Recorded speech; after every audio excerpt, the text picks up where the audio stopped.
Family কার্ডের মধ্যে আপনারা ওষুধপত্র পাবেন, চিকিৎসা সুবিধা পাবেন। আর যদি কোনো ছোট বাচ্চা স্কুলে ভর্তি হতে পারতেছে না টাকার জন্য, তাহলে এই কার্ডটা যখন দেখা দেন। সম্মানিত সচেতন দেশবাসী, বিএনপি এই কার্ডের যে প্রতারণা করছে সবাই একটু খেয়াল করলেই বুঝতে পারবেন। দেখেন, তারা কার্ড দিচ্ছে মানুষকে, ভোট চাচ্ছে, ফ্যামিলি কার্ড, যে কার্ড দিয়ে সব কিছুই পাওয়া যাবে, কিন্তু এটা যে জনগণের সাথে, মানুষের সাথে প্রতারণা, রাষ্ট্রের সাথে একটি বেইমানি এবং এটি একটি ধান্দা, এটি একটি প্রতারণা। কিভাবে আমি বলছি একটু শুনুন।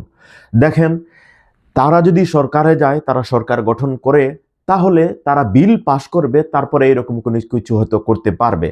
কিন্তু তারা ক্ষমতায় যায় না, এই রাষ্ট্রে যায় না, একটি ভুয়া ফেক কার্ড প্রিন্ট করে তৈরি করে তারা মানুষকে এটা দিচ্ছে।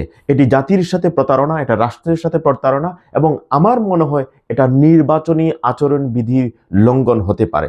সো জাতিকে একটা কথা বলতে চাই, বাংলাদেশের মানুষ সবাই শিক্ষিত মানুষ, এখন সচেতন। এই ধরনের প্রতারণার কার্ড থেকে আপনারা নিজেদেরকে হেফাজত রাখুন।